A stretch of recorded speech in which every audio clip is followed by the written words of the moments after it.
Hello guys, this is Planners, and for today's episode I'm gonna bring you three engagements.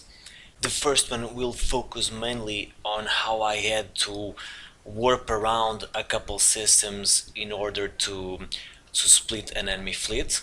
The second will focus on how I went in a carebear pocket and what was my overall strategy in the carebear pocket. And finally, the third one shows you guys on how I managed to get the juicy ratter just because I knew their habits. It all started when I was roaming around Scalding Pass and Wicked Creek. I came here a lot, and Eve Map showed 10 plus in SO dash. SO dash was really not in my route, but with 10 plus in local, I decided it was worth a peek. So okay, I chip it to local, and the first bit of intel I can gather is that there are two Stargates, there are 12 in local, and they all belong to the same alliance. Okay, so right now what interests me is who is active, who is not active, and I start to warp around. The first thing I realized was that near Planet 7, in a pause, there was a stack of 10 Dominixes. I have no idea if they are active or not, but they might. On the other hand, on the 1L gate, I find a Caracal, an Executor, and a Punisher, also belonging to the same alliance. And these guys are active, these guys are on the gate. When I land on the gate, these guys are not all that aggressive. They target me, but they do not aggress me. There is a moment of a stalemate created around the gate, everybody waiting to see what the other party does. I was not eager to engage without knowing if they had backup or not, and they were also not eager to engage me. After a few seconds, though, they decided to just warp off. Okay, so SO dash is actually a large system. For example, from the YI gate to the Planet 7 pause is where the Dominixes are stationed. It's like 20 AU, 20 plays AU, so it's a very large system. Because it's such a very large system, I decide to bring in my other tune on a Cloaky Augurer and just get some eyes on the gate. At the same time, I'm warping around on my Vexor, and I notice on my scanner that the Executor has changed into a Navy Omen. This is good because this means that they want to engage me. Finally, the Caracal comes down to the YI gate and starts aggressing me. This means that they have their trap ready for me, and I'm still not comfortable, especially because I do not know if those 10 Dominixes are active or not, so I decide to make some range. Okay, so I jump into the YI system and I warp to the outgate. The outgate is more or less 8 AU away, so some range there, and we're gonna see how badly they want to kill me, how aggressive they're being. So okay, when the Caracal aggression wears out, it jumps through YI and also warps to the outgate, where my Vexor is, but more importantly, the Dominixes move. The Dominixes show up on scan near the YI gate. Remember, they were off scan in a pause 20 AU away, and this is pretty huge. Not only that, they're being smart. They know that one of my tunes is inside their own system, so they did not warp the Dominixes to the gate. They warped the Dominixes to a pause nearby. But the important part is those 10 guys are active. This is very dangerous. By the way, when I say 10 guys, in reality it's like one person with some powerful multi-boxing software that allows you to use 10 clients at the same time.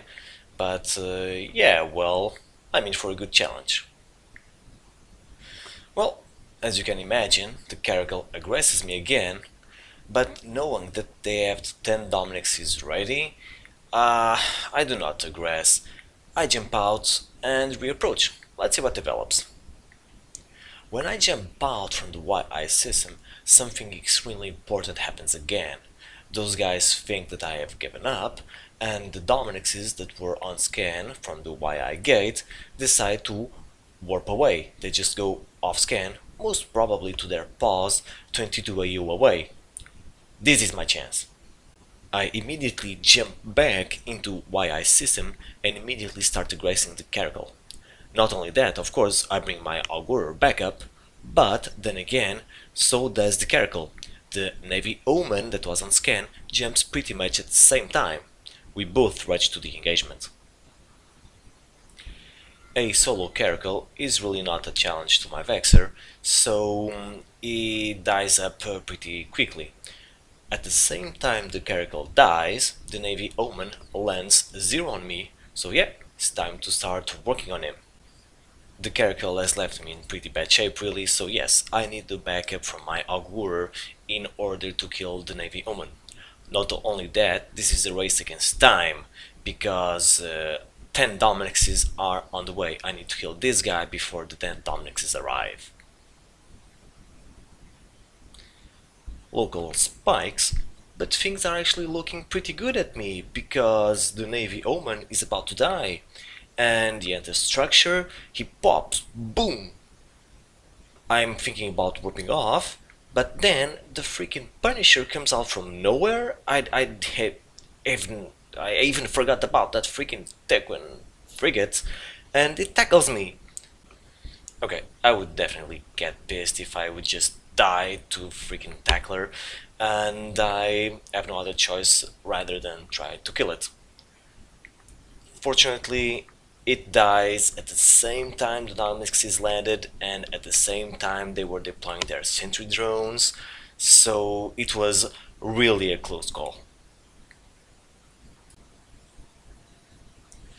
This whole engagement took some time to develop. I simplified the stuff around, but it took about, I'd say, half an hour to find these guys, to warp around, to bait them, and to get in a good position. And the main features that allowed me to be successful were to actually have eyes, the fact that I knew what the Dominixes were doing, and the fact that I did not aggress at the first chance. Usually just aggressing on a first sight basis will get you killed, especially when the enemy is also aggressing you. If they are aggressing you, it's because they have a backup plan, so just be wary about it. Nevertheless, it was a great engagement. I forgot to fraps it, but the fraps here were really not going to be all that exciting. Would just be something like some red bars going down. The fight itself was the last exciting part from everything. The real exciting part was playing them around and drawing them out, splitting them up, and in the end getting 2 juicy kills, 3 even with the Punisher, and just warp off into the sunset. Just one final note about tacklers. Tacklers are one of the most important parts of your fleet, and they need to survive the engagement. They need to survive and be able to hold their foes. If not, they're just a complete waste. This particular Punisher had absolutely no tank. Having no tank was a crucial mistake. It also has no guns and no rigs. You can use perfectly a tackler with no guns. If you don't want to shoot with it, hell, just don't waste the power grid and the CPU on guns. Yeah, okay, it's perfectly fine with that. I'm perfectly fine with that. But you need some tank. You need the buffer armor, you need resistances, you need rigs. You basically need to give it some love. If you don't, it will be a waste. Had this guy had been properly fitted, I would have died. Okay, for the second part of the blog, I'm gonna show you my strategy when entering Care Bear pockets. Care Bear pockets are pretty much a group of systems where soft-space alliances like to rat and rat and rat and mine and rat. So it's a good spot to go and try to get some engagement, trying to get somebody off guard, and just go in there, have some fun with some people. Okay, my strategy is really pretty simple. Everything you have to the left of the 1S or 1L system is the Care Bear pocket of the Darkspawn Alliance, and basically I start one system, go to another, scan a bit the belts, scan for the anomalies, warp to another system, check for the same deal, then warp to another system, see for the belts, and then go to another system, and another system, and another system, and yet another system. Um, Not really much of a strategy, is it? There is a reason for this. When you go into a cover pocket, people start warping away from belts and warping into bosses and all that stuff. They basically enter on a lockdown mode, so you have a limited time to find something. Also, uh, when the panic installs on a Care pocket because oh my god, there's a newt, there's a newt, there's a newt, people warp around to all sorts of places. So getting something on a gate or getting something off guard is pretty doable. Also, if there are lots of people in the pocket, you need to keep moving. The longer you stay in one solo system, the longer they will have good intel on you, and the easier will be for them to form up. Because once they figure out you're in something like a solo Vexer, oh, trust me, they'll form up for you. You don't want to be nearby when they round up a 10-man gang with Cinnaballs and sniping ships and Macarials just to kill your solo Vexer. You need to kill something fast and off guard.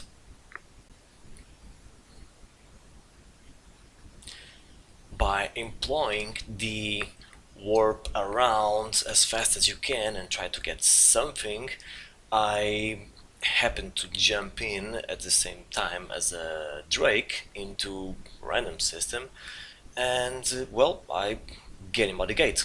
So the whole deal that I just showed you on the previous part of this episode, like don't aggress at first sight and take your sweet time splitting them up, it's the complete opposite that you should really apply on a pocket where you have 30 plus guys ready to engage you within the next 10 minutes. Long story short, the Drake dies, and the only thing I'd like to comment here is that the Drake actually had an afterburner fitted. Had he remained with a cool head and tried to burn back to the gates with the afterburner overloaded instead of trying to aggress me, he would most definitely had survived by jumping out of danger. Um, Remember, you should not aggress on first sight. Take your time, think about it, and there might be a solution. Now, I was not over just yet. I was curious about the raven that you see on scan, and this is actually a good opportunity to see how useful the new scanner from Odyssey can be if you are actually hunting for somebody on these anomalies. Like I jumped in, I killed the Drake, and now I'm looking for the Raven, spinning around and reducing my angle and trying to pinpoint the actual anomaly where the Raven is. All right, there we go, and it seems to be on that Angel Forlorn. It's pretty easily to just point at some green square at your screen and then see if there is a ship there. Way easier than before. Um, Now, the big problem with care bears at these kind of sites is that they usually tend to be far away from the entry point. And I arrive, and the Raven is 143 away. Before I have pretty much the time to do anything, it warps off the station. Nevertheless, I can say that he got the message. When I'm in local, you either fight or you dock up. Hell yeah! In less than 5 minutes after they actually rounded up a 10-man fleet or 12-man fleet to kill me, and I had overstayed my welcome time, so I just went away. Actually, shoving me away is pretty easy. Just throw at me something I cannot possibly win, and I'll be on my way.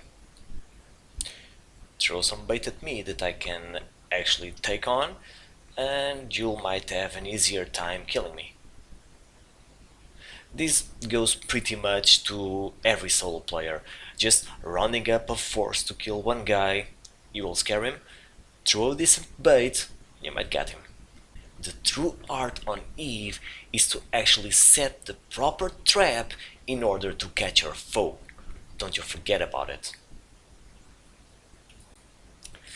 Okay, for the final part of the episode, I would just like to show you guys how important it is to know where you roam and the habits of your prey.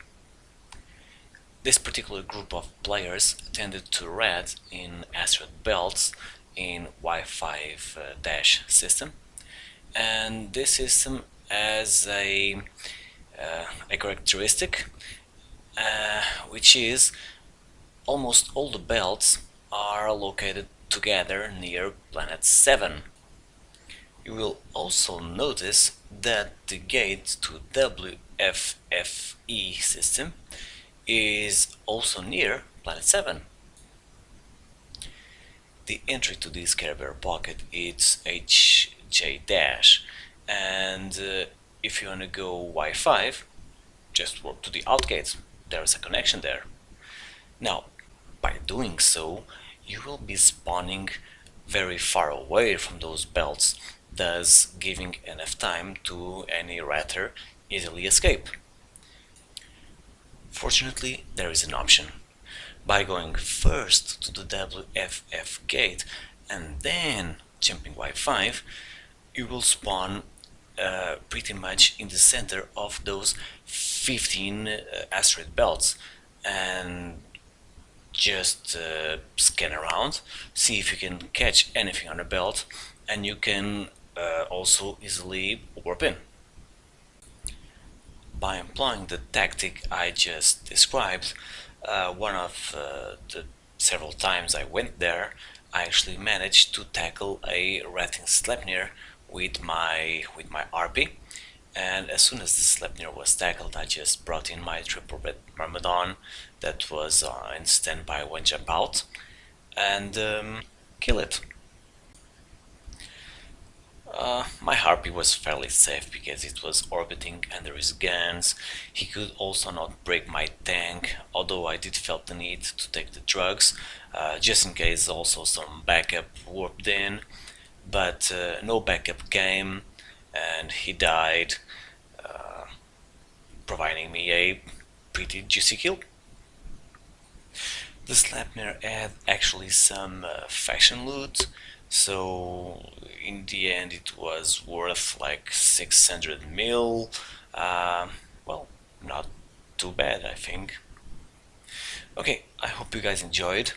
I hope I was really able to transmit this strategy behind some kills, and next time it will be episode 10. I truly want to make something different for episode 10, and yeah, I think I will tell you guys how you can PvP in your pod, because hell curses, you'll be on your pod many times. Catch you next time, and keep killing.